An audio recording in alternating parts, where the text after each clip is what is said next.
Ассаламу алейкум, добрый вечер, приветствую вас всех, друзья, с вами снова я, Орти Аслан, на канале Реалити. Сегодня 17 сентября 2021 года, 21:00 по Берлину и 22:00, соответственно, по Джохару. Приветствую вас еще раз, друзья. Итак, Аслан Лорс на месте, Машволь Аслан, алейкум ассалам. Фриман, добрый вечер всем соратникам, борцам с империей зла. Добрый вечер, приветствую тебя, Фриман. Так, Дима Бимбан, приветствую, Дим. Рад, что ты тоже с нами. Так, Леонас Викеротас, здравствуйте. Наконец-то Конгресс и Сенат США принудит президента принять меры по некоторым негодяям и недвижимости их самих США и ЕС не останется. США и ЕС не останется.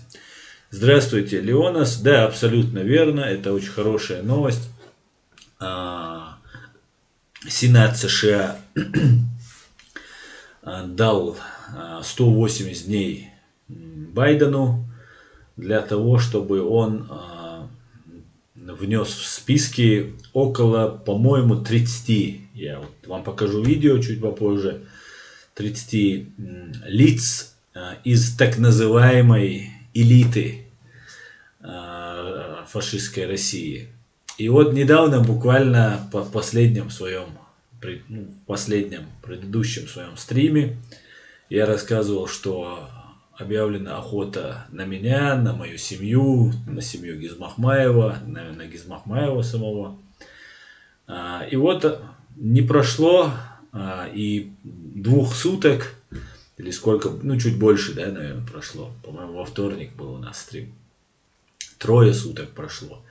И тут Сенат как будто смотрит наш стрим и вносит в списки сына террориста Бортникова, сына террориста Патрушева, ну и других террористов, казнокрадов, ну и таких-сяких более страшных преступников, менее страшных преступников. Их самих и их отпрысков вносят в список.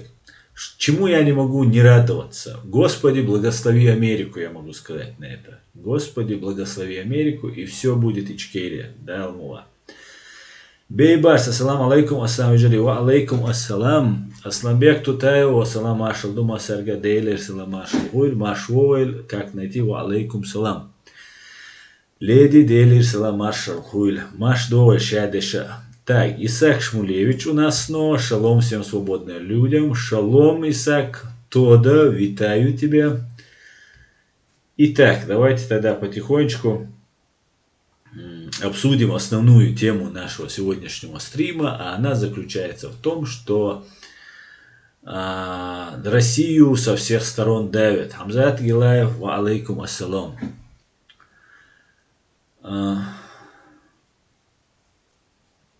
Итак, Европарламент принял резолюцию о России, в которой называет режим Путина крупнейшим вызовом безопасности Европы. Рекомендует Европейский Союз усилить санкционные возможности и снизить зависимость от нефти и газа из РФ. Не знаю, как это коллерируется, как это связывается с тем, вяжется с тем, что Северный поток-2, прямой трубопровод из России в Германию,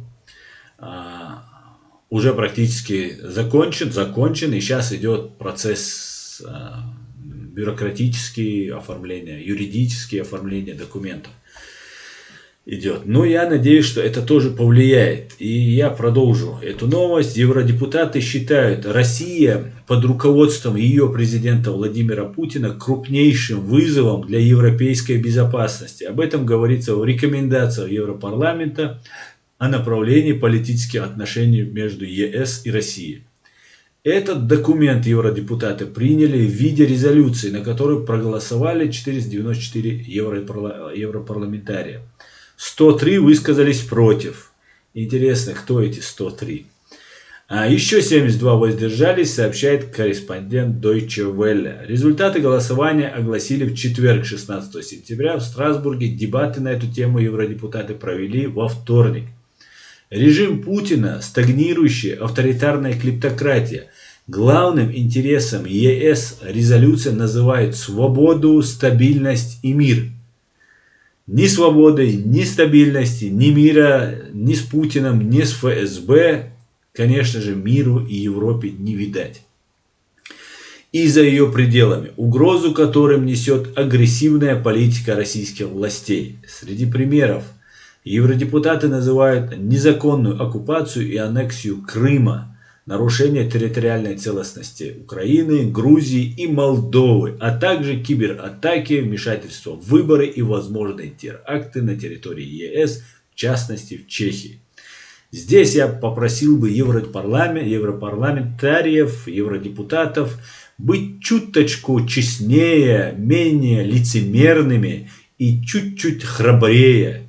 И упомянуть Чеченскую республику Ичкерию и чеченскую нацию, которую так старательно все пытаются обойти.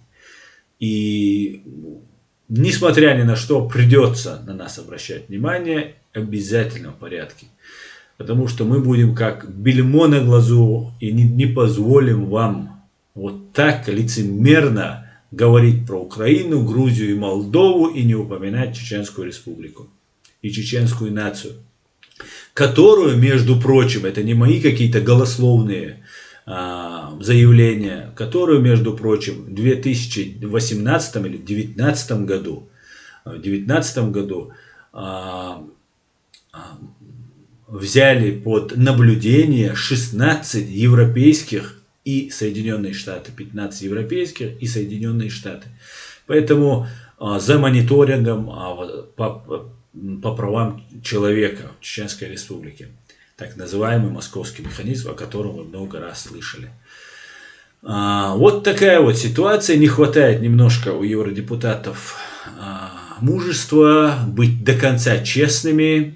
И как бы называя Чеченскую Республику один раз внутренним делом России, теперь потихонечку сами стали внутренним делом России. Мы об этом давным-давно предупреждали, очень много об этом говорили. Наши первые лица об этом говорили, мы об этом говорим, продолжаем говорить и будем говорить. Но несмотря на это, пытаются как-то увиливать и оставить нас без должного внимания. Что, конечно же, мы не позволим. Не позволим же, чеченцы, не позволим. Да, мула, не позволим. Следующее, что я вам хотел бы показать, это видео Караулова. Вы его все знаете. Конгресс и Сенат сказали Байдену. Сейчас, одну секунду, сейчас я включу это видео, чтобы вы могли посмотреть. Это видео Караулова. Извините, что приходится вам показывать вот этого мерзкого пропагандона, но несмотря на это, они сейчас как петух жареный, как будто их клюнул в одно место. И вот они сейчас очень сильно суетятся, очень сильно волнуются. И что, из-за чего волнуются? Вот про то, что я говорил в самом начале. Сенат США предложил Байдену в особом порядке в течение 180 дней внести в санкционный список уже непосредственно самое близкое окружение. В это окружение входят наравне с такими матерыми убийцами пропагандоны, такие как Маргарита Симонян, Владимир Соловьев и другие мерзавцы и преступники, которые обязательно понесут ответственность. А давайте сейчас послушаем еще одного пропагандона в лице Караулова, который сообщает нам эту наипрекраснейшую новость. Вчера Конгресс и Сенат сказали Байдену, что в течение 180 дней, то есть через 180 дней, он обязан, а это уже как приказ президент, так устроена демократия в Америке, подчиняется решению и Конгресса, и Сената, Байден обязан сделать следующее. Лишить россиян, сколько в списке людей, давайте посмотрим, несколько десятков, до почти больше 30 человек, почти 40. То есть полностью закрыты границы, не только Америки, но и Евросоюза. Еще раз, счета, кредитные карты, недвижимость, ну все, что касается активов и, собственно, появления человека за границей, теперь, извините, точка. В этом шорт-листе Роман Абрамович, Денис Бортников, заместитель председателя правления ВТБ, Станислава Васильевича Бортникова, директора ФСБ, Андрей Костин, президент ВТБ, Михаил Мурашко, здравоохранение, Дмитрий Патрушев, министр сельского хозяйства, Игорь Шувалов, бывший первый вице-премьер, ныне председатель ВЭБа, Владимир Соловьев, телеведущий. Зачем строили? Алишер Усманов. Дальше, конкретно преследование Навального. Здесь и Бортников, и Константин Эрнст, и Виктор Гаврилов, начальник управления экономической безопасности ФСБ, и Александр Бастрыкин, Дмитрий Иванов, глава Томского ФСБ, Александр Калашников, директор Федеральной службы исполнения наказаний, Сергей Кириенко, Елена Морозова, судья Химкинского суда, Денис Попов, прокурор Москвы, Маргарита Симонян, еще один страшный удар. А как же недвижимость за границей? Игорь Янчук, начальник ГУВД Химки, Виктор Золотов, директор Национальной гвардии. Кроме того, в этом списке Дерипаска, Миллер, Сечин, Тимченко, Токарев, Транснефть, Беглов. Беглов идет по статье «Злоупотребление свободой». Юрий Чайка, Андрей Картополов, замминистра обороны, Крашенинников, депутат Госдумы, бывший министр юстиции, Мишустин, Элла Панфилова, Дмитрий Песков, Сергей Собянин, Антон Войно, глава администрации президента, Андрей Воробьев и так далее, и так далее, и так далее. Так, очень расстроился Караулов, с чем я его, конечно же, поздравляю.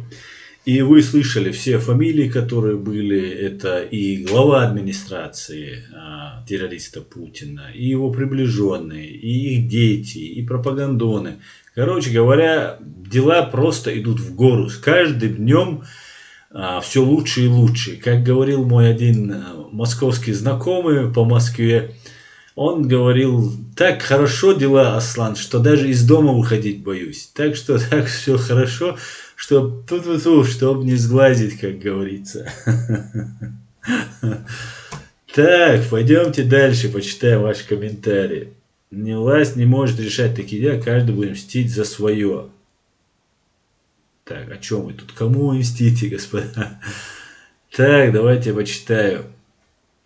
Фриман, антипутинизм. New Horizon. Думаю, скоро теракты Россия устроит россиянам. New Horizon. Ва алейкум ассалам, New Horizon. Да, абсолютно так. Конечно же, это самый действенный способ, который будет. И я, знаете, что еще думаю? Я еще 2-3 года, даже больше, назад рассказывал, что будут массовые репрессии. Массовые репрессии по отношению к простым рядовым гражданам России, они уже идут, усиленно идут. Но кроме вот рядовых граждан, еще есть окружение Путина. Так вот, ожидается в ближайшее время массовые репрессии в отношении окружения Путина. Это когда-то Сталин так делал. Я об этом говорил еще 3 или 4 года назад. У меня в Фейсбуке это все есть. И, конечно же, по-другому и быть не могло. Режим становится более кровавым и более мнительным.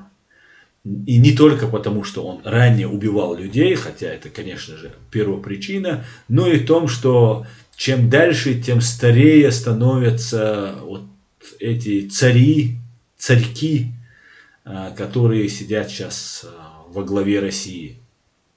И, конечно же, Путин боится. Недавно погиб его министр МЧС из его личной охраны, который, соответственно, был очень доверенным человеком. Погиб очень при странных обстоятельствах. И Путин сразу спрятался опять в бункер. Хотя, наверное, он оттуда и не вылезал. Все время прячется. Поэтому, чем дальше в лес, тем толще партизаны, как говорится. Тем интереснее все становится. И мы очень надеемся, что пауки в банке начнут быстрее друг друга грызть, и что, конечно же, неминуемо усугубит их положение. Конечно же, и в этом, наверное, Путин прав, это отсрочит его кончину, падение режима и, соответственно, развал фашистской России. Потому что тюрьма народов, она держится только на страхе, на штыках, на подкупе, на шантаже. И, конечно же, мы очень надеемся, что быстрее народы России обретут свободу. И мы будем всячески им в этом способствовать. Но это неизбежно. Это придет к тому, к своему логическому завершению. И наша задача, чеченцы, чтобы вот этот локомотив, который пройдется, а как вы видите, про Украину говорят, украинцы даже не вспоминают про Ичкерию. Грузины, наши кавказские братья, соседи, которые на своей шкуре, можно сказать, испытали соседство с воюющей нашей страной, когда русские залетали, бомбили Грузию, когда русские устраивали разные провокации против грузин. Даже они не вспоминают. Вот подумайте просто, будут ли о нас вспоминать, когда Россия полностью развалится? Сейчас, когда как бы вроде бы они выступают против России, даже президент Украины Михаил Саакашвили не произносит слово Чечня, Чеченская республика, Чечения, Ичкерия. Несмотря на это, что он это не произносит. Хотя если ты хочешь добить Россию, победить Россию, то ты первое, что должен говорить, это Чечения. Это Ичкерия, это геноцид Ичкерии, это самое кровавое и большое преступление. Хотя у Михаила Саакашвили, видимо, есть основания не говорить, потому что Михаил Саакашвили выдал двух наших людей, которых не выдавал Шеварднадзе. Пришел Саакашвили, выдал, и они моментально были убиты русскими террористами, повязав Саакашвили кровью. Саакашвили, как человек, живший в Европе, обучавшийся в Европе, он думал, что он отдаст людей, Путин ему скажет спасибо. И к этим людям, я так думаю, что он так думал, что к этим людям не будет вот этих незаконных, применено незаконных методов, хотя, конечно же, у Саакашвили был президентом и, наверное, имел хоть малейшее представление. Была подлость со стороны Саакашвили по отношению к чеченцам, хотя после этого было и много хорошего, в том числе от Саакашвили. Я не говорю не про грузинский народ, не про грузинское государство, я в данном случае говорю только про Саакашвили. Грузинский народ – это наш братский народ, президенты меняются, уходят, а мы остаемся и останемся надежными, хорошими, добрыми соседями. И Саакашвили замаран чеченской кровью. Да? К сожалению, это факт, от которого никуда не деться. А я буду говорить правду, как бы она ни была неприятна кому-либо, или это будет как-то не политкорректно, может быть, да, или не мудро в перспективе. Нет, я буду говорить только правду. Да, Алмула, да, Алмула. И вот представьте, что произойдет с нами, если крах фашистской России произойдет, и уже не будет угрозы со стороны Путина России для свободных людей. О нас вообще никто не вспомнит. О нас вообще даже не будут говорить, потому что многие замешаны, многие имеют, может быть, не прямо, но косвенно отношения, и их руки нечисты, их руки запятнаны нашей кровью. Поэтому мы должны всячески говорить, напоминать о себе, и мы самая заинтересованная сторона, мы самая честная сторона в этом деле, потому что нам терять, кроме своих оков, как говорится, уже нечего, абсолютно нечего, от слова совсем нам нечего терять. И мы, конечно же, будем всячески напоминать и говорить о той проблеме, и я призываю всех об этом говорить. И знаете, мы будем индикатором, чеченцы. Мы уже есть индикатор. Как сказал уважаемый профессор Пол Гоббл, у нас возникают, я смотрю, проблемы с интернетом. Как сказал уважаемый Пол Гоббл, чеченцы выступали и продолжают выступать в роли канарейки в угольной шахте.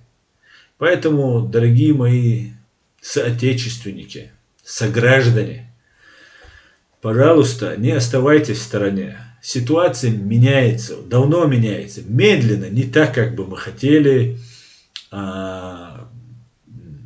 Это не так круто, как хотелось бы, если идти правовым путем, не военным путем, не так быстро, долго. Но это все будет сдвигаться с мертвой точки, движется уже, сдвинулось уже с мертвой точки. И мы будем всячески идти в этом направлении. Мы привлечем к ответственности всех виновных.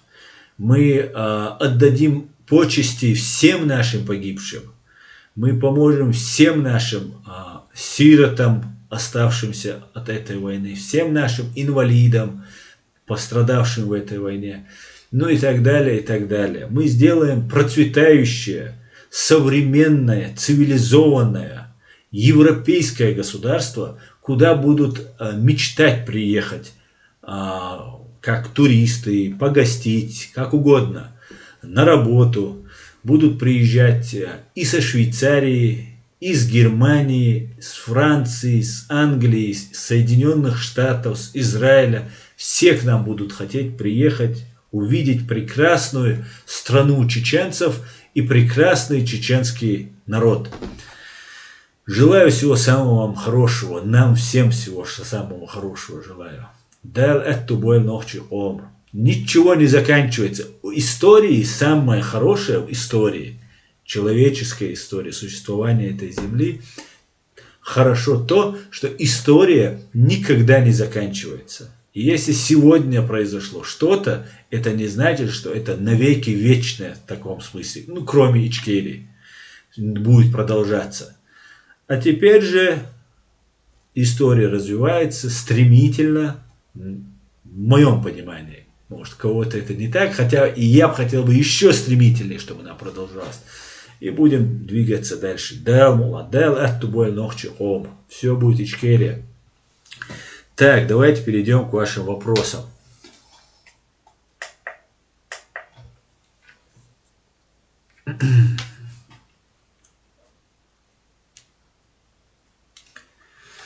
Так, давайте, друзья, я пропущу ваши немножко вопросы. Так. Неуловимый Джо. Ва алейкум салам, Ашволь. Неуловимый Джо. Так. Исаак Шмулевич. Аса, расскажи нам, как была обстановка в Польше на форуме? Как выглядят на самом деле знаменитые люди, например, Гордон? Какое впечатление у тебя от этого лысого? Не, нормально у меня впечатление. Я думаю, не как обычные люди выглядят все. Там были реально премьер-министры, сколько там, несколько сот, по-моему, если я не ошибаюсь, премьер-министров, министров финансов, там чуть ли не со всех стран там были, 15 президентов там было. Ну, что я могу сказать? Обычные люди, как и все, чем они отличаются от нас. Так, Анзор в Дудукуев. Ва алейкум ассалам, Анзор, машуа. Европейцам надо поддержать почин американцев. Да, Асламбек, абсолютно верно. Это говорит Асламбек Тутаев. Да, им нужно поддержать. И я думаю, все будет отлично. Ильдар Татарин, очередной 37-й год. Да, Ильдар, если ты к тому, что я говорил про репрессии вокруг себя, которые когда-то устраивал Сталин, который неоднократно их, между прочим, устраивал, я думаю, это будет только первые у Путина, дальше будет больше, если протянет, то да, это 37-й год наступает. В России уже для верхушки, для низов она уже потихонечку есть. Русские чем хороши для власти российской, тем, что они послушные. И я когда-то долго думал, как бы их определить, как бы одним словом обозначить русское население. Я их обозначил как пластилин. И большая часть россиян готовы подчиняться выстраиваться в любую форму, из которой их лепят. И это, с одной стороны, это их защитная реакция. Таким образом, они пытаются сохраниться. Очень унизительно, конечно, так сохраняться, но вот каждый выживает как может. Так, пойдемте дальше.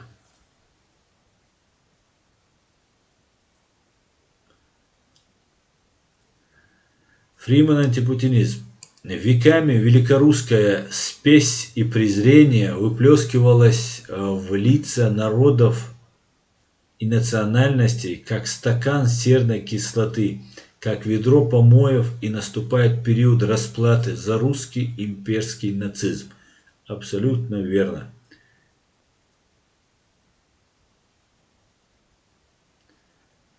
Так. Адам Грузинский. Аса, как мы знаем, против Украины на Донбассе участвовали граждане Чечни, так называемые кадыровцы.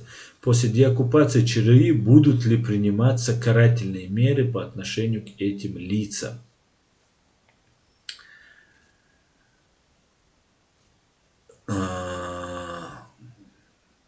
Я, конечно, думаю, что эти люди должны быть, если они есть, на них есть у Украины факты, подтверждающие, что они принимали участие, то, конечно же, их должны будем привлекать, в том числе за коллаборационизм и наемничество. Наверное, так. Но этого я не знаю, как это будет. Это слишком вперед забегаем. Как это будет? Может, амнистия будет для некоторых лиц. И вообще амнистия — это очень хорошая вещь, на самом деле, хоть некоторым не нравится это слово. Амнистия должна быть, и без амнистии нас загнали. Смотрите, какая ситуация. Сейчас я долго буду, наверное, говорить. Скажу вот про тему. Ну ладно, сейчас не буду отключаться, почитаю ваш вопрос. Будем надеяться, что мы находимся в тяжелом положении, и нам нужно как-то выкарабкиваться отсюда, не рубя направо и налево. Ни в коем случае мы должны очень аккуратненько завершить становление нашего государства с победой над фашистами. Фриман антипутинизм. Сочетание великорусского шовинизма и имперского сознания способствует формированию в России особого феномена, который может быть назван имперским нацизмом. Так. Ассалам алейкум, Аслан. Всем ва алейкум ассалам, Ури Машуэль. И Немо я где-то видел. Тоже ва алейкум ассалам, Машуэль. Аслан, с другой стороны, говорит Ичкерия Forever, Грузия не в самом хорошем состоянии говорить о нас. Огромный кусок территории оккупирован, плюс у Путина есть пехота, которую в любое время можно отравить и так далее. Не гаси сел. Да, Ичкерия Forever, Грузия как государство нам помогала. Я не спорю, я говорил конкретно за тот случай. И была пролитая кровь наших защитников. Что бы там ни было, как бы там ни было, наши защитники, наши граждане, это есть наши граждане и наши, тем более наши защитники. Поэтому факт остается фактом. Михаил Саакашвили назвал предыдущую шеварднадзевскую администрацию неспособную к конструктивному диалогу с Россией, и сам полетел в Москву. И когда он летел, он хотел с собой взять этих двоих человек, представьте только, летел навстречу в Москву с Путиным и хотел взять как подарок два живых человека. И, тогда ему не дали их с собой привезти, видимо, чтобы не засветить. Но потом, когда его власть передала, их убили. И я не хочу сейчас только говорить об этом. После этого много хорошего было. от стороны Грузии. Я надеюсь, у меня просто нет таких данных. Было или нет, я не знаю. Но я думаю, я буду иметь и такие данные. Поэтому я говорю из того, что сейчас имеется в моем арсенале, скажем так. Его заморали кровью. Это факт.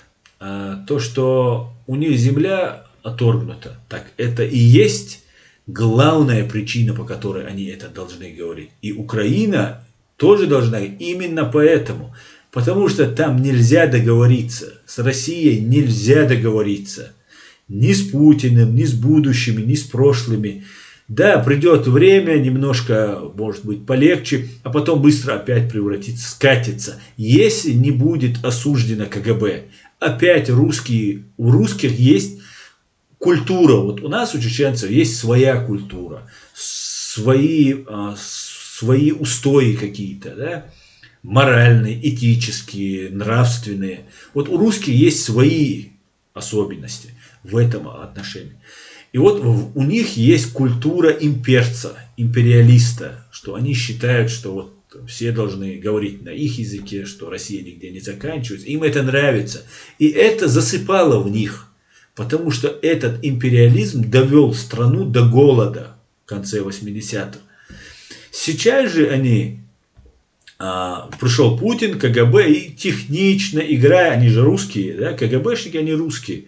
Они знают свой народ очень хорошо. И они на разных струнах, подыгрывая своей миллионной армией стукачей и вот этих своих сиксотов, ну, делают нужный, направляют в нужную сторону. Да, как мы видим, все телевидение, все журналисты подчиняются и являются или кадровыми сотрудниками, или агентами КГБ.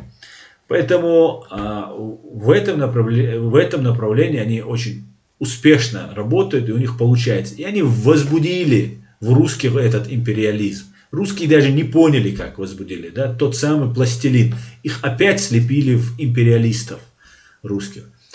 Но и сейчас люди начали понимать, что ни к чему хорошему этот империализм не приводит. Да? И мы очень надеемся, что рано или поздно это произойдет. Что русские освободятся и другим дадут жить свободно и нормально, и сами будут жить свободно и нормально. Но, несмотря вот на это, тот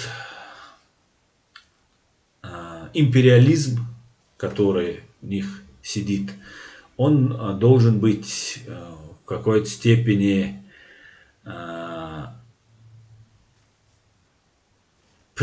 чтобы больше не было возбудителя. То есть нужно не просто сделать укол и обезболить и эту метастазу как бы остановить, которая распространяется. Для того, чтобы не было вот вспышки, новой вспышки вот этого империализма, должны быть осуждены КГБшники, ФСБшники, как нацисты. Это однозначное, стопроцентное условие для того, чтобы Россия стала свободной. Другого выбора нет. Никак иначе. Если гибню оставить, опять они мимикрируют, изменятся, и опять они и русских поднимут. Ну вот они и русских и будут поднимать. Других поднимать и нету в таком количестве, и никто не даст себя поднимать. То, что позволяют с собой делать русские к гибнюкам, другие не позволят ведь, соответственно. Да? Поэтому это будет должно быть вот так закончено. КГБ должна быть наказана. И для того, чтобы бороться с ними, нужно отстаивать территории Грузии и Украины, вот с чего я начал, хоть я это растянул так долго. Оно идет к тому, что рано или поздно поймут, что надо бороться по-настоящему. По-настоящему. И никак иначе. Так.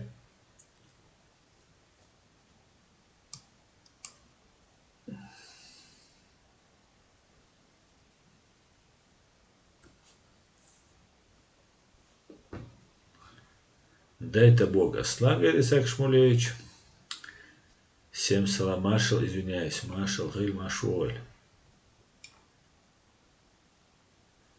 Аслан Амел Эльчин. Амин, амин, амин, амин. Так, друзья, Так, русские и нацки говорят, что у Казахтар русский мовы родной. Так, Баждада, ва алейкум ассалам.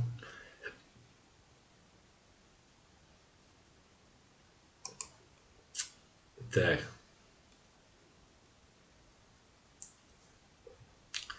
Ичкери XXXX. Ассаламу алейкум, ва алейкум ассалам. Вежери, Аслан, как вы там видел? Так. За мат, за другие вещи автоматически, да, знаете, будут бан здесь будет. Даже в адрес Кадыровых или кого русских, Путина, ФСБ, если даже вы будете матом говорить, это не пристало нам здесь матершину писать. Так, Бейбарс, да, Аслан, из русских лепят кого хотят, только не человека. Они готовы к тому, чтобы из них лепили всячину.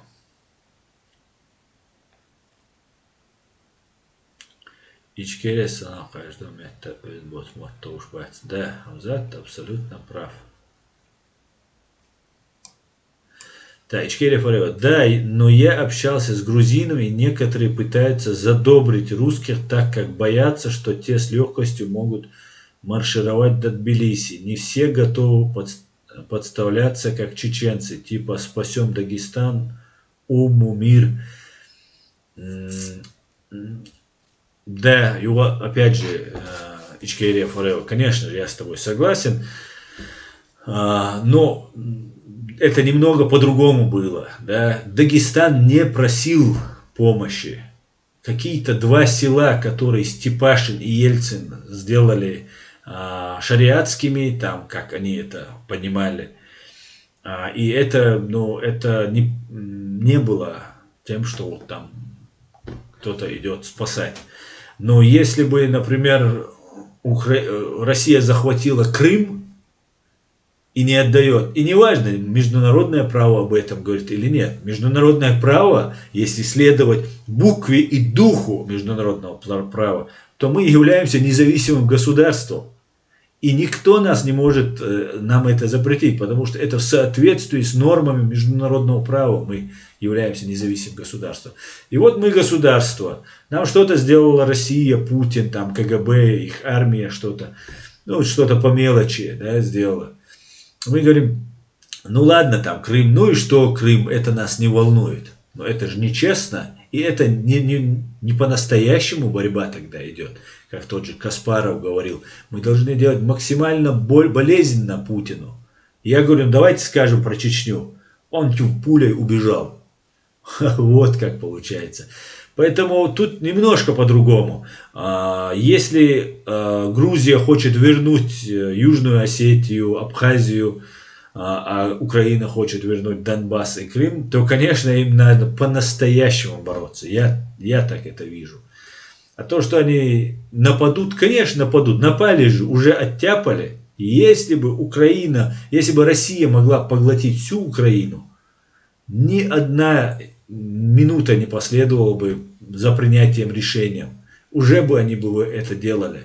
Если бы они могли захватить Грузию, а маленькая Грузия, она не так ценна для них, да, где-то там на Кавказе, где рядом Турция, там и так далее, не так ценно. Достаточно того, чтобы у Грузии забрать немножко территории, чтобы Грузия не пошла в НАТО, чтобы в НАТО не приняли. Этого достаточно было, поэтому Грузия больше там и не нужна. Другое дело, что политик, который об этом будет говорить, вот он подвергается, вот первый прицел ставится ему, зеленкой мажется ему лоб русскими террористами из КГБ и Министерства нападения их.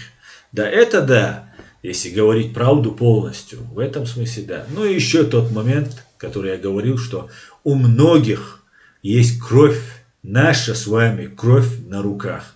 Мы им не сделали ничего плохого. Просто им нужно было лизнуть пятку Путину и КГБ. Вот для этого они делали себе карьеру так.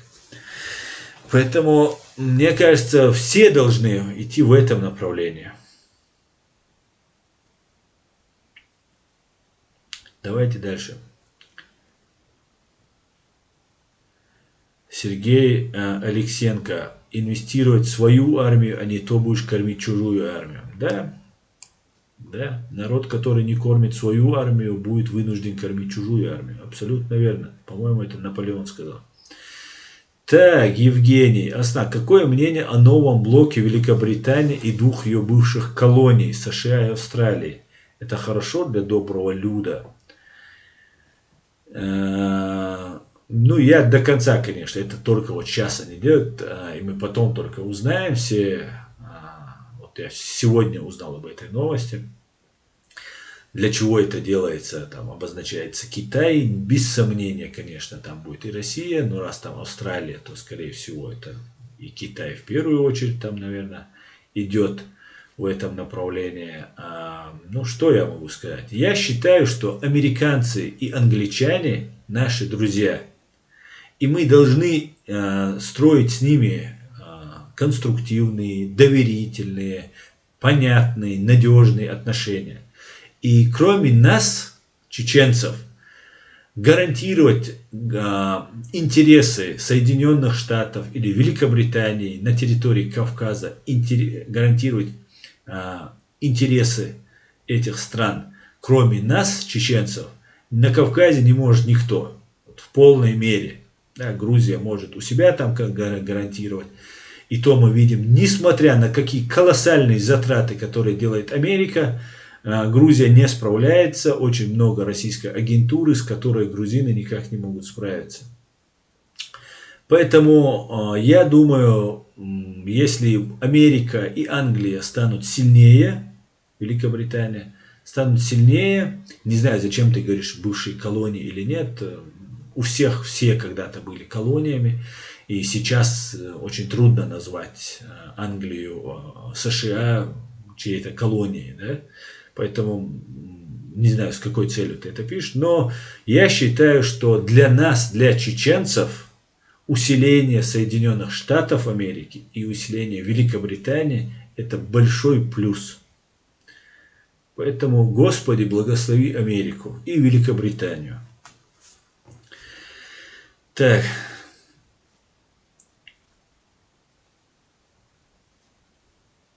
Франц Хёрг. Мир должен перестать заигрывать с ублюдочной с русней. Давным-давно пора. Асамбек Тутаев. Путлер капут.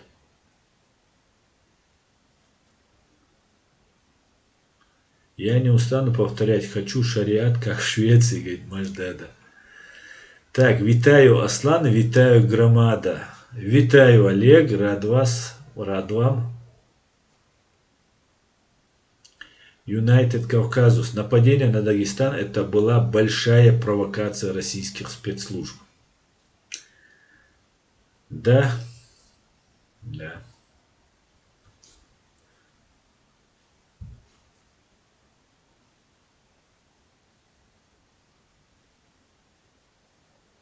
Так, Ичкерия 3Х, я не знаю, о чем ты говоришь, Бехмобиль Аслан, интервал Асун Рамзан. Ничего не понял. Маждада, так, это не мне. Хамзат Гилат, так, это не мне.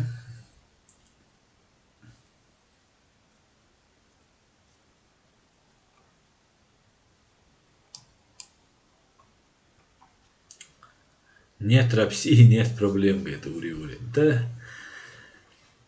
Аслан, численность населения в Российской Федерации, говорит, ну что, порядка 70-80 миллионов человек. До 150 миллионов они завышают с целью делать результаты на выборах для пущи во внешнем мире. Да, я с тобой согласен. Была такая информация, которая проходила. Была женщина одна, чиновница, которая работала в ЗАГСе, по-моему, я сейчас все детали не помню, в интернете это можно легко найти, которая сказала, что россиян около 90 миллионов. Около 90 миллионов.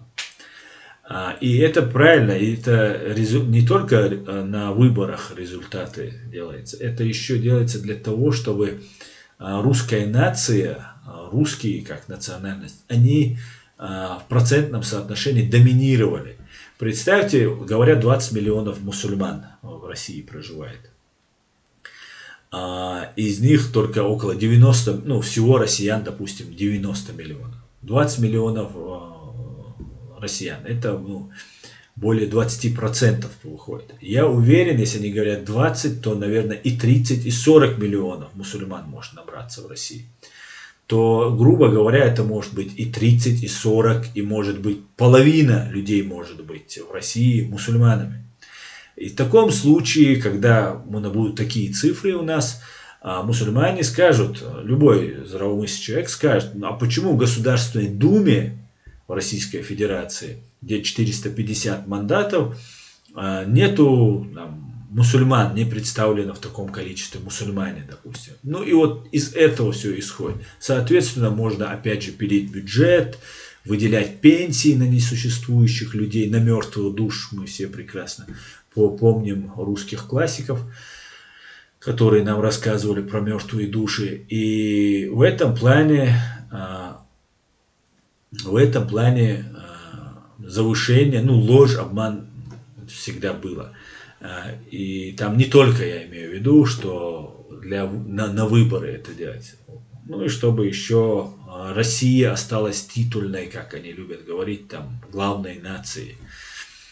Ну, вот для этого делается. А так, да, я согласен полностью. И там не только эта женщина, ее уволили, они начали говорить, ее уволили за то, что она обнародовала эту информацию. Но есть еще другой способ вычисления людей, количество населения в стране, приблизительно тоже. Это потребление зерна. Мы все потребляем в пищу зерно, и поэтому в этом плане такая же вот ситуация по высчету. Какой-то там ученый, математик, по-моему, вычислил, что именно около 90 миллионов, чуть меньше 100 миллионов населения в России находится. Но если учитывать, что русские от 90 миллионов добавляют там 60, грубо говоря, 2/3, да, они еще к этому добавляют, да, если добавить к там 20 миллионам, то, ну, это, ну, за 30 миллионов, как минимум, мусульман должно быть. Ну, и опять же, в основном это татары, да, которые большинство в России. Ну, вот как-то так. Так, у меня здесь уже претензии, что я пропустил вопрос. Просто я говорил... Алена Гончарук, ты прав, Аслан, британцы, друзья Ичкерии, я британская подданная.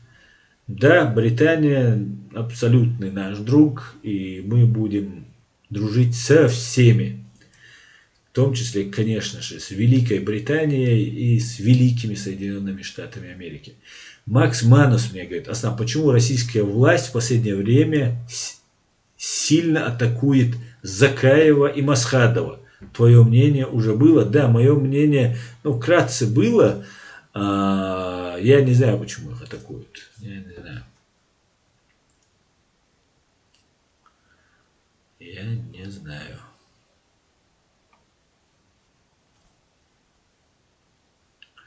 Я могу сказать, что поездка у нас в Польшу на форум экономический, она очень сильно взбудоражила этих людей. И я скажу, что не зря. Так, чем сильнее мы, британцы, тем слабее РФ и Китай. Боже, храни Америку, все будет Ичкерия Даалмула, говорит Ичкерия Даалмула. Ичкерия Форева, к сожалению, посредством вербовщиков, как у Дугов и некоторых штирлицев, помощь Дагестану и все жертвы, понесенные вследствие этого, оставили лишь негатив. Да, и можно было очень хорошо посмотреть на вот Кавказ-центр, как они начали реагировать. Как только человек начал говорить, мы в моем лице, мы начали говорить открыто, публично, и люди начали к нам прислушиваться, что уже не секрет ни для кого, что демократия – это тот путь, который всегда, по которому следовал чеченский народ, тот путь, который выбрал наш первый президент, отец-основатель нашего государства Джохар Дудаев, и его в этом поддержал наш народ. Когда я об этом заговорил, Кавказ-центр написал, что наша религия – это демократия. Они были, вот в этом и заключалось. Они очень много говорят правды на Кавказ-центр. Очень полезно, много информации было. Но главная суть увести от того, чтобы мы когда-нибудь стали нормальным правовым демократическим государством. И нужно обозвать меня, например, в частности, не называя имени, опять же, нагло лгут, говоря, что нас Закаев туда отправил. Я в прошлом стриме говорил, что нас никто не то что не отправлял, никакой поддержки не было. Называют демократию нашей религией, нашей верой. И это говорят те люди, которые здесь живут в Европе, которые нагло лгут. И вот вся суть вот этих а-ля мусульман, да, которые прикидываются мусульманами. И, конечно же, мы все это уже поняли. И им будет очень-очень трудно теперь нас обмануть. Ну, времена меняются. Времена меняются. Конечно же, я не буду никого преследовать, если сразу же скажу, никого я не буду преследовать, никому никаких претензий предъявлять я не буду. Для меня важно, чтобы нас не убивали, и виновные в убийстве 300 тысяч граждан Чеченской Республики Ичкерия понесли заслуженное наказание, сколько бы им не было лет и сколько бы ни прошло время. Я как-то у себя в эфире сказал, что я хоть вам и не говорил, но за мной стоит очень много людей. Так вот, я тогда имел в виду, что за мной стоит 300 тысяч людей, которые убиты русскими фашистами, которые пришли на нашу землю, и их пособниками, которые помогали им в этом. Но некоторые подумали, что я имею в виду, что за мной там целые армии стоят, и они этого боятся. Нет, за мной не стоит никто, кроме меня самого.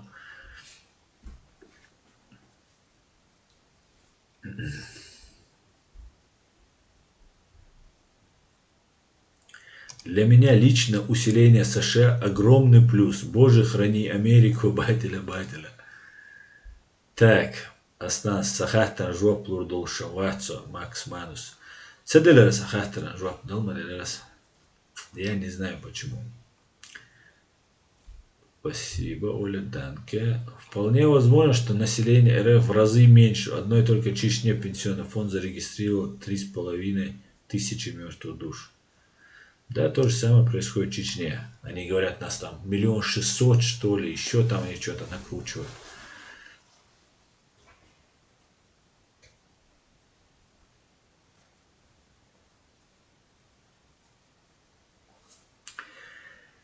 Про колонии, говорит Евгений, это, естественно, шутка. Благодарю за ответ. Было интересно слушать, потому как сам думаю, что этот блок может быть работающим, в отличие от Евросоюза.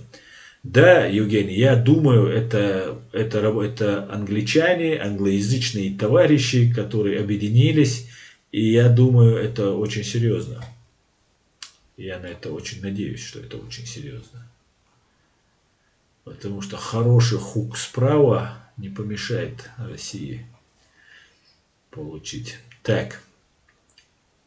Чечня не Россия, Маршуоль, Чечня не Россия. Так, Фриман был бы хирург, я бы эту опухоль на теле России вырезал бы без наркоза. Говорит. Так, не верь, не бойся, не проси. Вот чем надо руководствоваться в отношении русских. Да, именно так.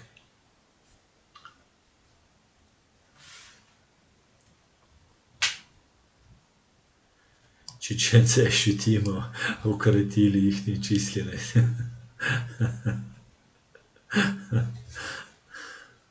Так, нам зашел Гибнюк.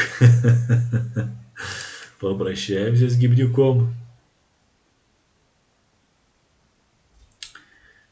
Так, Фриман, депутат, русская интеллигенция во многом застряла в имперском прошлом, а потому видит Россию после Путина тоже империя, но в красивой обертке, либеральная империя, мешает прозреть имперское чванство.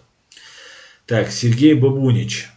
Доброго вечера, Асна. Если по водке считать, то русских 3 миллиарда. Добрый вечер, Сергей. Больше китайцев, да, получается.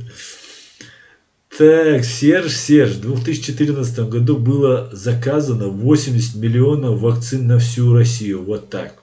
Вот, Серж, это более близко. Вакцин от чего? В 2014 еще же не было этого. Как ее? Коронавируса этого самого.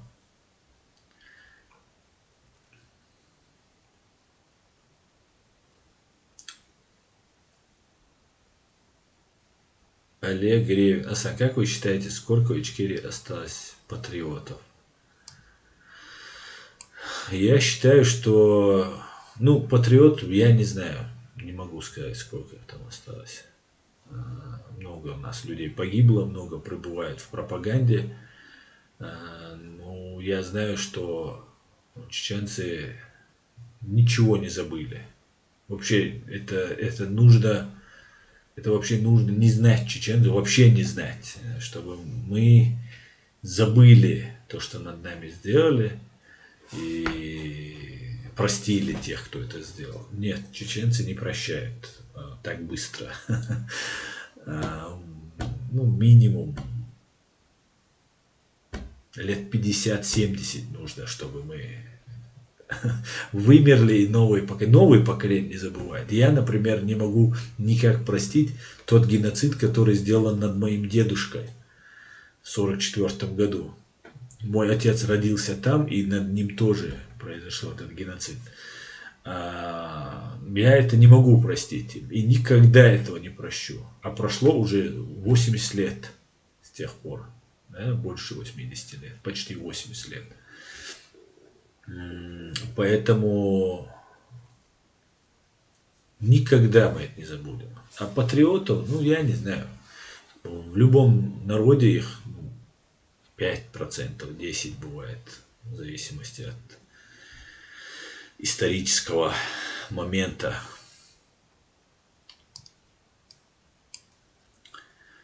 Ичкерия Forever. Тот же самый негатив сделали в Сирии. Изначально чеченцев затягивали туда, показывая жертвы детей и всех гражданских. После того, как затащили туда, активизировали халифат и пустили все жертвы на свалку истории. Да, именно так. Да, Гоголь был украинским, да. Он русским классикам относится в России, поэтому... Да, Гоголь считается, да, Пешков считается как бы украинским классиком, или выходцем с Украины. Да.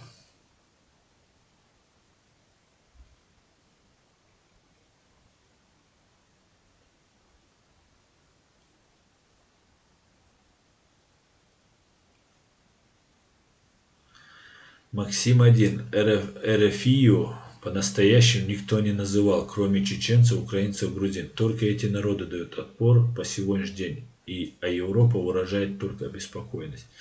Да, Максим, просто им пинка не дали, вот они озабоченные ходят. А вот когда начинают, хотя дали же уже, пинка дали, уже и корона зверствует, и все, что возможно. Вот сейчас начали чуть-чуть. Но видите, вот такая вот ситуация разворачивается.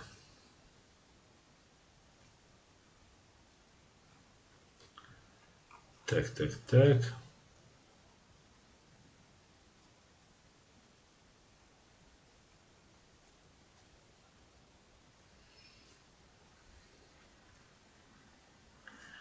Бейбас Асандас и дуэла за эти 300 тысяч наши, да и рейс хуй, да лазват оба в дуэль цель. Ты долди, что лой. Луквотч пишут, что ваш канал недоступен для просмотра в России. Раньше такого не было, только что началось. Нет, Луквотч, было раньше, и это уже давно все мои зрители знают, что на территории фашистской России наш канал запрещен. Легко обойти эту блокировку. У меня есть на канале инструкция, как это сделать. Вы заходите к себе на канал, свой аккаунт в YouTube и меняйте просто страну. Меняйте, допустим, на Великобританию, Англию, Соединенные Штаты или Германию, любую другую страну, как на ваш выбор. И все, и можете смотреть. Да, наш канал по решению Роскомпозора, службы цензуры России, запрещен на территории фашистской России. Чем я безгранично горд. Я знаю, что, хотя бы труд мой не зря здесь идет сделан.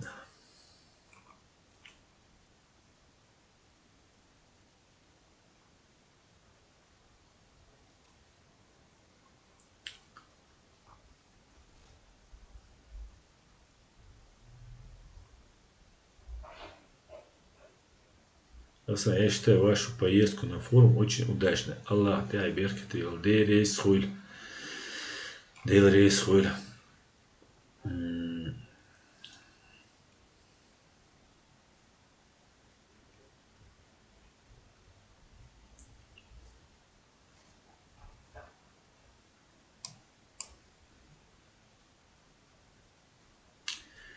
Такое ощущение, что самая искренняя оппозиция среди русских — это муж и жена Курочкина. Да, это так. И Инна, и Андрей — это наши друзья, которых мы должны поддерживать. И я считаю, что это те люди, вокруг которых должна собраться русская, российская оппозиция. И вот с этими людьми я, например, готов иметь дело. С другими, с Александром Сотником я готов иметь дело. Еще там несколько человек есть. С остальными я не вижу никакого смысла пока коммуницировать.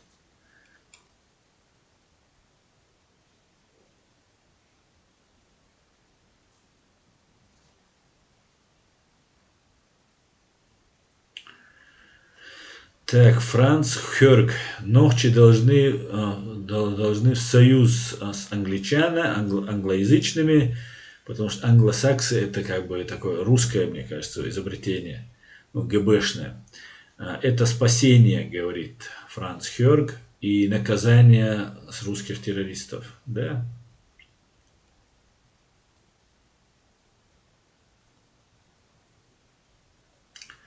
Хамзат Гилаев говорит 100 лет. Да, Хамзат, согласен. И не 50, и не 70, а все 100. Да, это так. Спасибо не за что, Олег Ревин. Спасибо вам, что смотрите. Спасибо, что поддерживаете и распространяете. Чирс на 100 лет, говорит. Чирс 100 лет, да? На стриме больше... знаешь, Хамзат, у меня, проблема. Я не со всеми вещами согласен, которые у нас есть. Я в категорической форме не согласен с тем, что нужно убивать даже сына, который одобрял действия своего отца. Я считаю это абсолютно неприемлемо. Даже если отец убийца, даже если он массовый убийца, против этих массовых убийц я выступаю, и со мной тоже, как со всеми из нами, что-то может произойти. Даже в таком случае на сыновей их распространять я категорически против. Просто категорически. А 100 лет ни один человек не живет. И как минимум ему должно быть, 15-20 лет, чтобы когда он совершает убийство. Совершеннолетний там, допустим. У нас совершеннолетний в 15 лет, по-моему, становится. Поэтому убивать внука, сына, правнука, это, мне кажется, это тот закон, то незаконное действие, которое иногда имеет место в нашем обществе, которое должно быть искоренено. Обозначить его как преступника, да, например, возьмем какого-нибудь Мазлака Ушаева, который умер, его уже нет, там, и так далее. Можно отстреливать его, потому что Мазлак убивал очень много людей. Но у него есть потомки. И знаете, я до того, как сюда приехал, как-то встретился там с какими-то мутными чуваками, в ресторане, а будучи адвокатом, мне очень часто приходилось там пересекаться с разными мутными типами. Мне там представили человека, ну, не лично, что вот сказали, что вот есть там один человек, который, или сын, внук, по-моему, этого Мазлака Ушаева. Никогда про них не было слышно, и вот теперь мазлаки, потомки Мазлака Ушаева уже начали, уже как бы с гордостью это говорить. Даже если они говорят с гордостью про Мазлака Ушаева, который являлся непосредственно отбросом чеченского общества, врагом чеченского общества, чеченского народа, на их детей не распространяется то, что делал их отец. Виновный только тот, кто совершил преступление. Точка. Точка. Все. Да, можно сына за оправдание Холокоста, геноцида, за оправдание массового убийства, за что-то привлекать уголовной ответственности.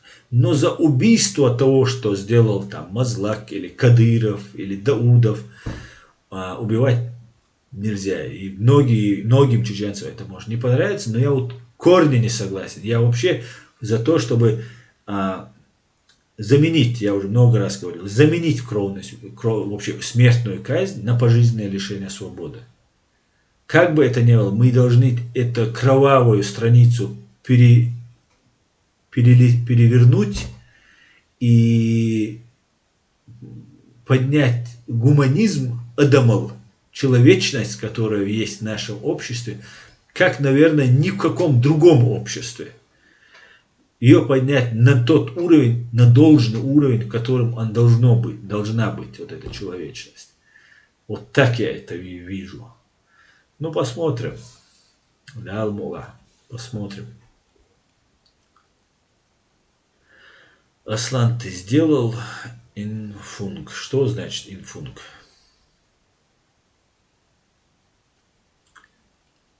Обозначить как преступника и юридически в документах записать и обозначить, что эти преступники, нужно даже через 100 лет. Даже через 100 лет.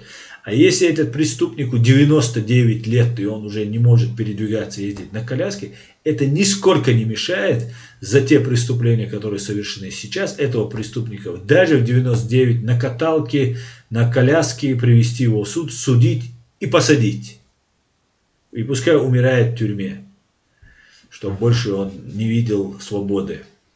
Да, преступник должен быть наказан, без сомнения.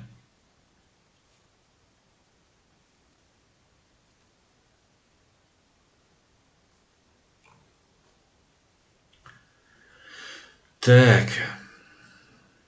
Захраб Мамедов. Салам, смотрю из России. Салам, Захраб. Приветствую тебя.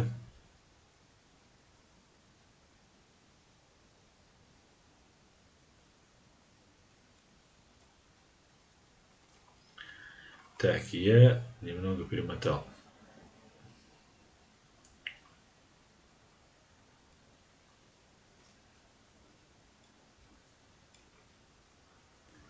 Ну, что, Асан, как ты относишься к Илларионову?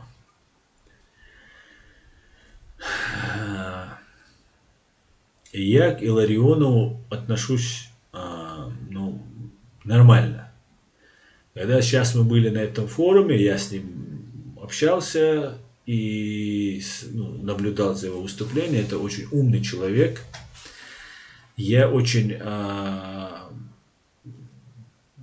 одобрительно отнесся к тому, что он говорил. Он очень правильно все говорил вещи, в том числе не идя в фарватере вот этих навальновских вот этих тем, абсолютно четко обозначил акценты, расставил акценты. И я надеюсь, если когда-нибудь он придет к власти, этот человек сделает так, чтобы мы спокойно, нормально разошлись, построили хорошую укрепленную границу и разошлись. Вот что я надеюсь. Так я считаю Иллариона очень умным человеком. И я как-то с ним писал, уже мы с ним как-то начали дружить, общаться в Фейсбуке, но потом сложились обстоятельства, которые вынудили меня вызвали на большой ковер, мне объяснили, не пиши ему, не звони ему, не говори с ним, ты там чуть ли не провокацию устраиваешь, да, по поводу. Я, конечно, тогда много чего не знал, не понимал, искренне доверял людям, потому что любой чеченец, ичкериец или гражданин Ичкерии, который является таковым, он является мой брат. До тех пор, пока он не докажет обратное. После этого, соответственно, я буду делать выводы. Поэтому я сейчас с Андреем Илларионовым буду налаживать отношения заново, будем общаться, будем говорить. Там мы с ним виделись, там очень хорошо, тепло общались. И общение будет продолжено. Там имеется в виду на форуме, на этом экономическом. Поддерживаю эту позицию, говорит, каждый должен отвечать за свои преступления, говорит, свободный гражданин. Да, поддерживает, именно то, что убивать, наказывать нужно только за то, что ты сделал. Ни отец твой, ни мама твоя, ни прабабушка, ни прадедушка, ни дети твои не несут ответственность за то, что делаешь ты. И ты не несешь за то, что делают они. Вот так это должно быть. В государстве. Если мы строим государство, а не какое-нибудь первобытное племя, а мы государство, и у нас так всегда было. Но бывали, которые убивали не того, кто виновен. Вот в чеченском обществе много есть вещей, то же самое похищение невесты. Как это вообще как это вообще связывается в чеченском обществе, в чеченском понимании похищение невесты? Вот за все, что там сделано в нашей стране за последние годы, это единственное, наверное, что хорошо, что отменили, запретили это дело. Категорически это запретили. Потому что нельзя хватать чужую женщину, чужую девушку, садить в машину и говорить, теперь ты моя жена. Ну где эти храбрые женихи сейчас? Оказывается, достаточно было запретить. По-настоящему запретить. И все, и нету вот этих крутых парней, которые... Вот я помню после вот этой меж-Ичкерии, вот эти времена, люди вообще не уважали закон, не уважали людей. Если у тебя нет оружия при себе, или у тебя нету 20 человек, то ты как бы букашка. Это что же было? Это, конечно, не все это себя вели, не очень мужественные люди так себя вели. Но такое же было. Чем больше у тебя охраны, тем больше людей, тем ты сильнее, тем ты круче и так далее. А где сейчас эти такие супер крутые парни? Теперь они в подчинении и так далее, и так далее. И ничего. И не пикают даже. Поэтому и убийство невиновного, это тоже выходит за рамки нашего понимания, как и кража невесты. Это, куда это годится? Это вообще... Убийство невиновных бывали случаи, когда человек убивает человека, но убивают не того, кто убил, а самого успешного, самого умного, сильного, способного в их семье убивает не убийцу, а этого. Каково это? Максимально вредно нести. Но убивает невиновного человека. Он вообще даже, может быть, уже категорически был бы против того, чтобы сделал его родственник. Все он делает. Эти вещи мы должны избавляться, мы должны выстраивать нормальное, правовое государство.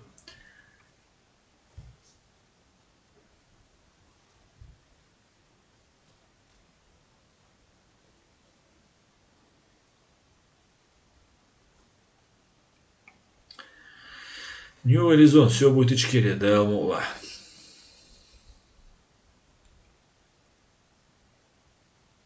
Имфунг. Прививка, точно. Вакцина, да, прививка. Так.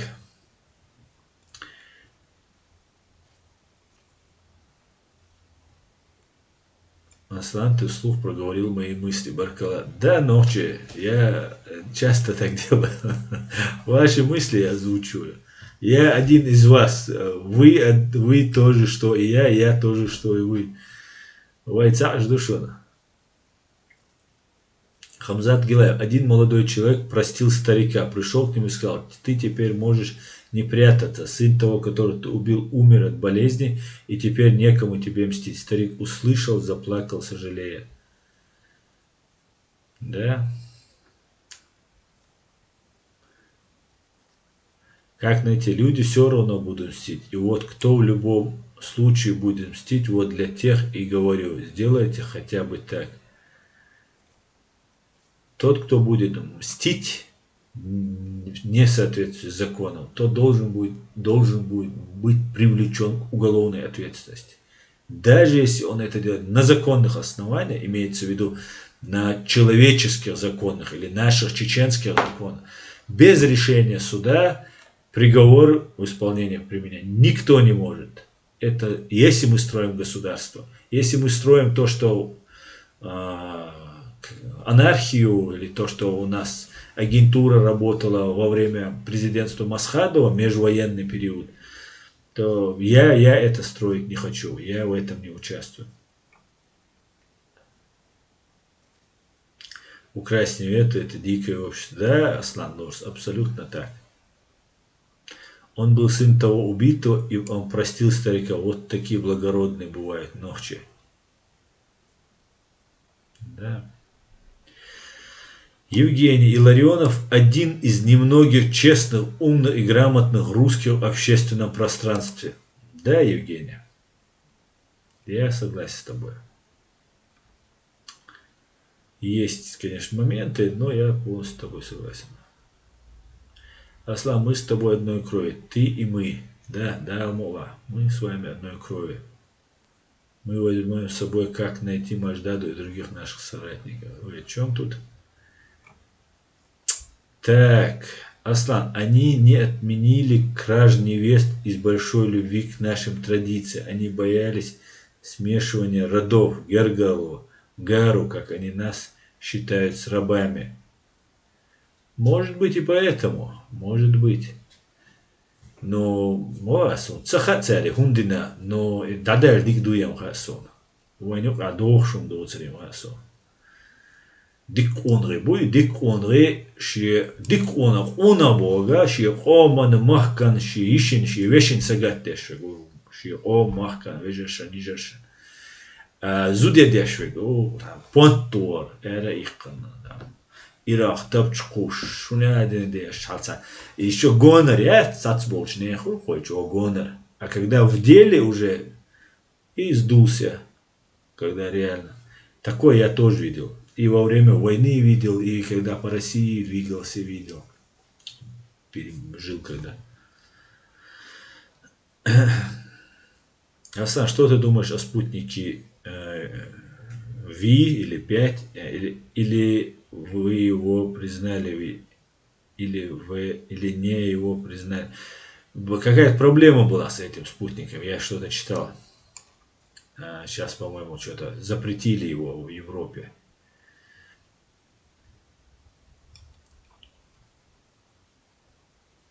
Дикий Шнайдер, я буду мстить и готов садиться. Аллах, Дикий Шнайдер. Дал газот обал дуэль, дал дек албуэль хамел дуэльчан. Валлахи ицан самагат. Аси дийцах сацагат деши халхич, бийцарич бохш мадацу. Я вукарях цардинчуна и кесхич бохш мадацу. Иргитари сохуз ира мамацар. Дал геш дуэльшу массейра гергалчнеяцу. Тамяцу гасхшан юхкеле лацумш бай анболна. Дал геш дуэльцан. Дал бойлеш, дал газот я бойлеш. Ама, хун хуразницю. Низам цай нистич, вишт ай нистич. Алэрам гойтк низам цай нистич. Инца да целуш ашмавуя, да еще, да эту боч ай хум ниста. Так, цули, хай подчалки и подчал хваттереш хельмадуй я нашедл зи. из давайте чул да вой мел аттухир бухаришун мел паргат хид вой защищен хид ну вой и подчал лариз и вой тадель до синуаш эренде ла цахлит не халичный до мадатис он хайн чухачерс он каче но сасагацавина шун цасаг сатами авелват сатагвинват amma sabut humans bal aqalam soviç khina khina waxu rushi saga so shi shi gergal ocha sun ishtkhol shu patchaq ishtkhol shu natsi ishtkhol shu qam alaram bid hajal atsu haradin hama alna hay patchaqi ha patchaqu nisirdu nisdin hun way krone way смертный казнь dayak qanata hun bün gerza dolan ha ins Хайчир хочи, альхуячир хочи, как приведение приговоров исполнения. Олцуна издойтер дой. Иштич хасила ахиру, хочу уларвать, нохчи пачал хсила ахиру. Иштич не истатис. Дел гештуй вай амел баганчан. Дел де обойлеш.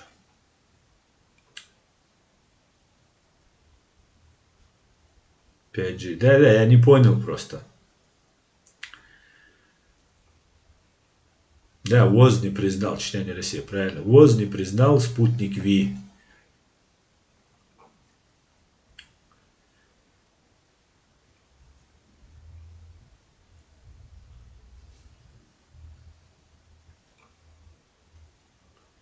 Эля Ларсон, идти на выборы по умному голосованию. Ваше мнение? Много есть спорных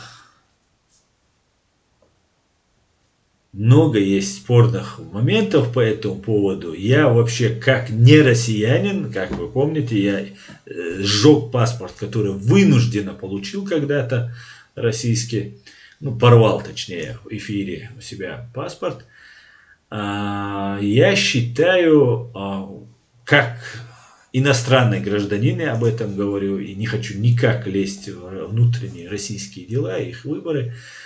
Но я считаю, при всем моем негативном высказывании и в отношении Навального, у меня есть основания было так на него говорить, и я считаю, что умное голосование это хоть какое-то движение, хоть какое-то движение. Полное игнорирование это показать, что народ смирился, все уже, успокоился. Либо умное голосование, либо вооруженное восстание. На вооруженное восстание, как мы видим, никого нет, поэтому умное голосование, все-таки я считаю, что это хоть что-то. Вот спорные моменты, нет у меня однозначного рецепта по этому поводу, или даже своей позиции у меня в этом нет. Потому что у меня была позиция вообще ни в чем не участвовать. Но я иностранный гражданин, меня как бы внутренние дела России мало волнуют. Хотя, конечно же, они меня волнуют, потому что от этого зависит судьба моей страны, моей нации. А так, наверное, либо умное голосование, либо вооруженное, как говорится, УГ, умное голосование, или вооруженное восстание, или ВВ. Одно из двух. Но я считаю эффективно только вооруженное восстание и дроны, которые отправить можно с Турции и американские. Вот это было бы результативно. Так что вот такое у меня мнение.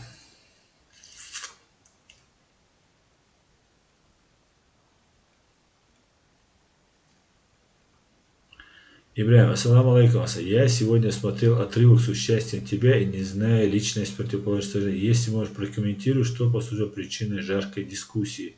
Ва алейкум ассалам, Ибрахим. Я не знаю, о каком ты говоришь, просто про жаркую дискуссию. Скажи мне, с кем я там дискутировал.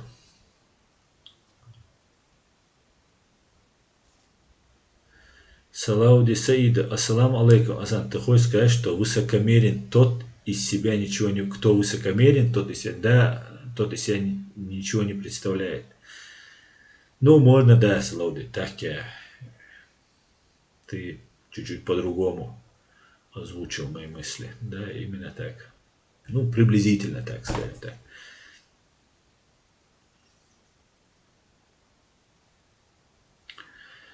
Так, Дикий Шнайдер. Хаусар Дуай, может когда-нибудь, когда я увижу действующую власть и ей вправду Ичкерия так сделаю, но ничего не делать, надеюсь, и наша Ичкерия не будет просить.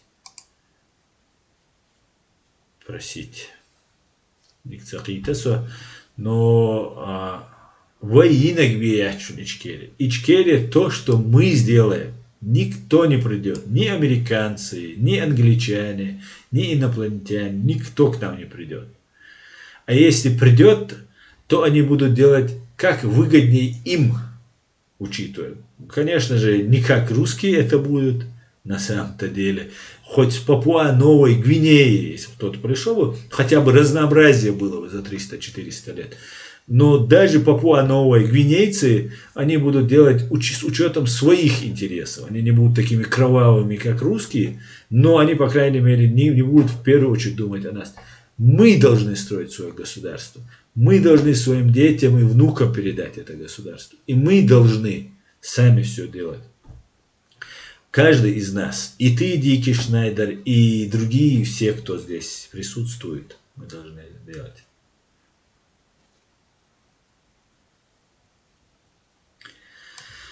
Ночью у меня убиты 2 брата и 2 племянника. Главное, мать ушла, сердце не выдержала. Да, лазот обал дуэльцер. Да, алдек албой лишь ночью. Да, лазот обал дуэльцер.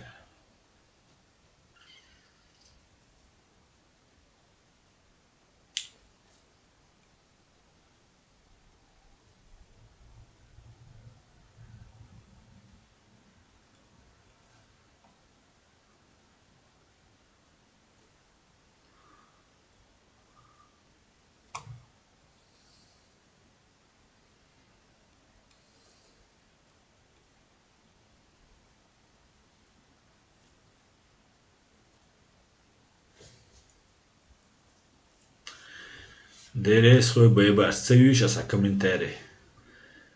Еще дигдаться. Сум комплименте ла цевишас. Так. Дал си дуэла. Так. Кстати, американский один тренируется на всех видах самолетов летать. Как на так, это не мне. Алена Гончарук. Ночью мой старший брат и я, мы сиротимся, когда носилки с телом нашей мамы мы вынесли через порог больницы тот горький день, когда умолкли птицы.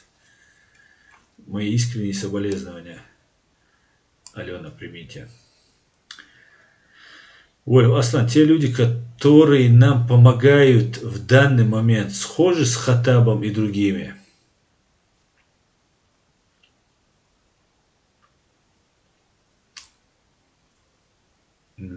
Я не знаю, как понять твой вопрос, если до конца понять, и чтобы его там как-то не интерпретировали.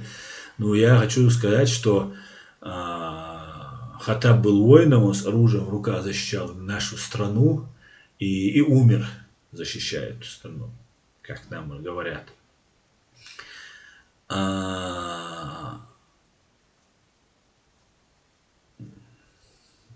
Все, кто нам помогают, они все одинаковые, вне зависимости. Их религия, это может быть евреем, иудеем, это может быть мусульманином, это может быть атеистом.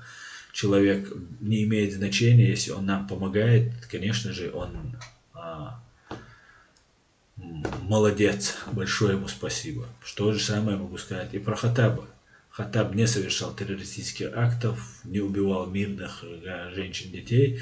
Да, конечно же, на нем русские делали пиар, что мы какие-то там террористы там, и так далее. Но как-то так, если сказать, просто вопрос немножко очень широкий. Батя, ассаламу алейкум из Казахстана. Нужен цивилизационный мир, демократия, конкуренция в политике, экономике и так далее. Это приводит к процветанию. Черту русский мир, их режим, СНГ, шестерки Кремля. Алейкум ассалам, батя. Приветствую тебя. Так, к черту русский мир, с этим я согласен.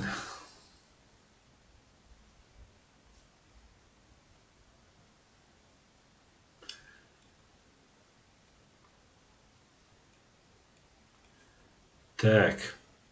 Салам алейкум, жаль, я опоздал. Батиля, алейкум ассалам. Так, у нас 1,5 часа. Ну ничего, ты сейчас можешь посмотреть. Батиля. Так. Максим 1. Аслан, как ты относишься к Юрию Швец? Я к нему никак не отношусь. Я считаю, что Швец очень полезно, много информации дает. Смотрю его видео, очень толковый мужик. Мне очень не нравится вот их перепалка с Гарри Табахом, которого я уважаю. Гарри Табах очень много помогает чеченцам, говорит за нас слово. Для меня это бесценно. Гарри Табах, конечно, не является никаким российским работником. Это наглая ложь, кто бы ее ни говорил. При всем при этом Гарри Табах оскорбляет Швеца, называя его там и коверкая его фамилию и так далее. И при всем при этом я бы не хотел влезать в эту историю. Конечно же, Гарри Табах мне ближе, но если не брать вот их личную перепалку, которая была, и которую они, уверен, найдут между собой общий язык, они оба американцы и всегда договорятся между собой. Я считаю, что много полезного говорит Швец, и такого толкового говорит. И если бы он работал там на русских, я думаю, его бы быстренько там прибрали бы. Ну, что, кстати, и про этого. Вот эти бросаться, он прямо и не называет Гарри Табаха агентом, но закладывает червячок такой, что вот евреи, когда эмигрировали, они там были, там многие подписывали подписку о сотрудничестве там и так далее, что тоже правда есть, такой тень он бросает на Гарри Табаха. Я в Гарри Табахе ничего такого не замечал. Я даже думал, Гарри Табах такой солдат такой, извиняюсь, сапог. Я думал, Гарри Табах. Абсолютно я ошибался. Это абсолютно интеллектуальный, очень подкованный человек. И такой тонкий человек, я бы сказал. Как и, впрочем, многие евреи. Очень хорошо разбирается в людях. И поэтому вот эти вещи, я бы хотел, чтобы они, наоборот, нашли общий язык. Но я не за республиканцев, не за демократов. Табах – это отдельная тема, он мой друг. Я за Америку. И они пускай сами разбираются. Мы, чеченцы, сами, а вы, Максим, украинцы, сами как-нибудь. Поэтому, если вкратце сказать, я отношусь положительно ко всем, кто мочит фашистскую гибню.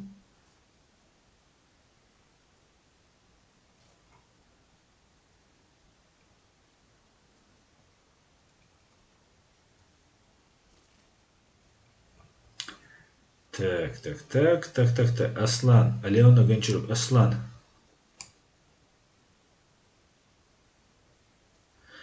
Это я мои стихи процитировал для Нохчу, чтобы его утешить. Моя мама жива, слава. Понял. Ага, хорошо. Слава Богу, что ваша мама жива.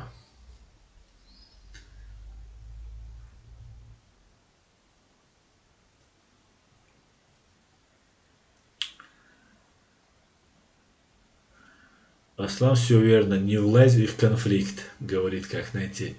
Да, я не буду влазить в конфликт. Если Игорь, Юрий, оба причем американца, Табах, Швец, оба Юрия встретятся, и они будут драться, а я буду рядом, то, конечно же, я буду за Табаха. Я чеченец, извините, друг ближе. Но если вот в этом плане, что вот идет, я не хочу политически в это влезать, и как-то он прав, это не прав, этот такой-то там И Табах в долгу не остался, тоже очень много сказал его адрес. Я надеюсь, на этом все закончится. Поэтому вылезать не буду. Но если рядом будут и буду драться, то, конечно, я за Табаха. Дикий Шнайдер, Аслан, ица том бог куш, вай машу хельметтик буйвай. Только под бомбами я потерял 16 родственников. Дерик дюнянчуль, адам орцо дальчуй, паргат дютер децертиш от России. Дал мула дикий. И именно это и тот путь, который я вижу единственным выходом для нашего народа. Никакой войны больше не будет. Мы будем созидать. Мы будем только без войны и вот в этом направлении. Дал мула. Туамба, кивай туам бирбац, вай бина туал туам, вай дынян нагайтан, вай милшту. Твердо. Вай пачал даватин, вай габу юридически, морально, этически, масуэл, бубок пачал привой. Мы будем созидать. Дал мула. Так, на этом наш стрим заканчивается. Всего вам самого хорошего. Спасибо, что смотрите. Спасибо, что поддерживаете. И как говорится, все вместе, все будет ичкерия. Ассалам алейкум, адикёль, маш оль. Спокойной ночи, друзья.